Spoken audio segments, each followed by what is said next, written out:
చిన్న కట్టలు తప్పండి, కట్టలతో తయారు చేసే బోట్ అంటారు ఇది.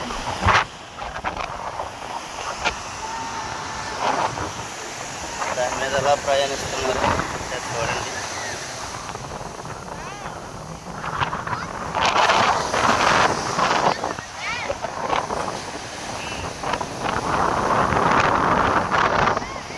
ఒక ముగ్గురు మనుషులు దానిపైన ప్రయాణిస్తున్నారండి.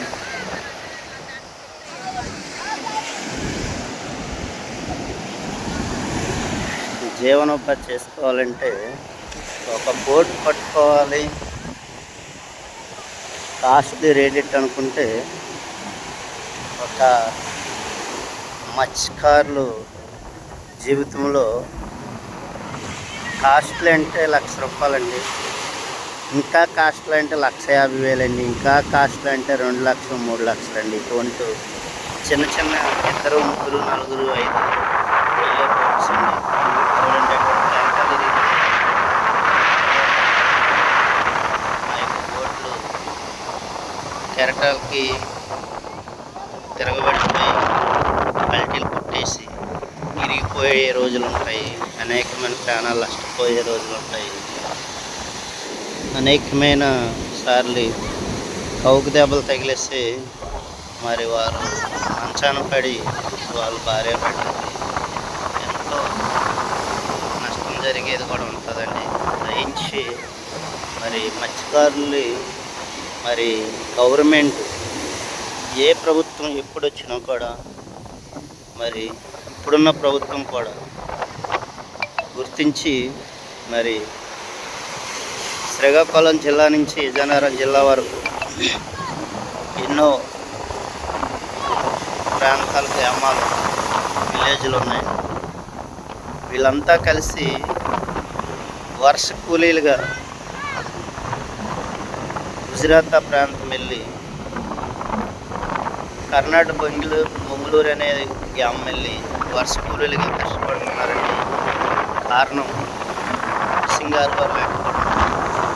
ఇంకా శ్రీకాకుళంలో ఉచ్చార్లనే కొడకొట్లపాలెం అనే ప్రాంతంలో సింగారు వారు స్టార్ట్ చేశారు. అది మధ్యలోనే ఆగిపోయి ఉందండి.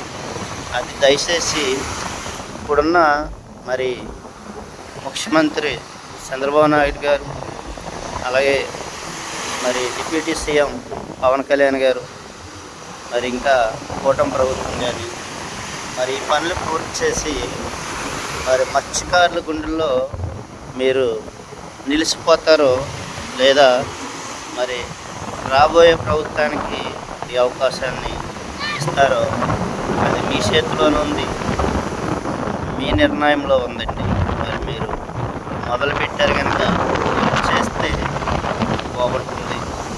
మరి మొదలుపెట్టేది మీరే కనుక పూర్తి చేసేది కూడా మీరే నిరూపణ చేసుకుంటే మరి శ్రీకాకుళం జిల్లా ప్రజలు, విజయనగరం జిల్లా ప్రజలు, మరి ఆయా చుట్టుపక్కల దూర ప్రాంతంలో ఉన్న ప్రజలందరూ కూడా మరి వ్యాపారస్తుల నుంచి మరి ఇలా కష్టపడి బోట్లకి వెళ్ళే వాళ్ళు కూడా సుఖంగా ఫిషింగ్ బోట్లు, పెద్ద బోట్ల మీద వెళ్ళి కష్టపడేవాళ్ళు, చిన్న బోట్ల మీద వెళ్ళి కష్టపడే వాళ్ళకి మీరు ఎంతో వారి గుండెల్లో స్థిరస్థాయిగా నిలిచిపోయేవారుగా మరి ప్రభుత్వం ఉండాలని ఆశిస్తూ మరి నాయకులందరికీ